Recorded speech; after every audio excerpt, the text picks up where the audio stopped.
मोदी म्हणाले सोनं खरेदी करू नका आणि राहुल गांधी भडकले, म्हणाले हा नाकामीचा पुरावा आहे. तुम्ही कोणासोबत आहात नक्की कमेंट करा. 10 मेला पंतप्रधान मोदी हैदराबादमध्ये म्हणाले, पुढचं 1 वर्ष सोनं घेऊ नका, परदेशात जाऊ नका, पेट्रोल कमी वापरा, मेट्रो न जा, वर्क फ्रॉम होम करा. कारण पश्चिम आशियात युद्ध सुरू आहे, तेल महाग होणार.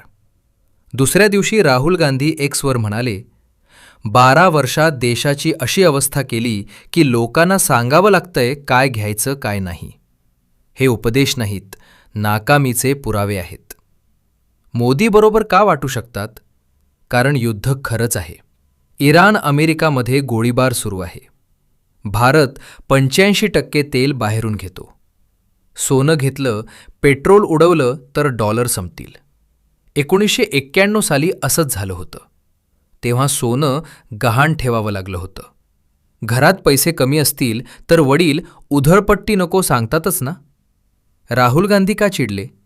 कारण युद्ध फेब्रुवारीपासून सुरू आहे. 3 महिने सरकार काय करत होतं? आधीच तेल साठा, सोलर, इलेक्ट्रिक गाड्या वाढवायला हव्या होत्या. 12 वर्ष सत्तेत राहून महागाई, रुपया घसरणे याला कोण जबाबदार? आता जनतेवर बंधनं घालून स्वतःची सुटका करून घेतायत. लोकांनी खर्चच केला नाही तर दुकानं बंद पडतील, नोकऱ्या जातील. तर दोस्तांनो, एक बाजू म्हणते संकटात साथ द्या, दुसरी म्हणते संकट येऊच नये म्हणून तयारी हवी होती.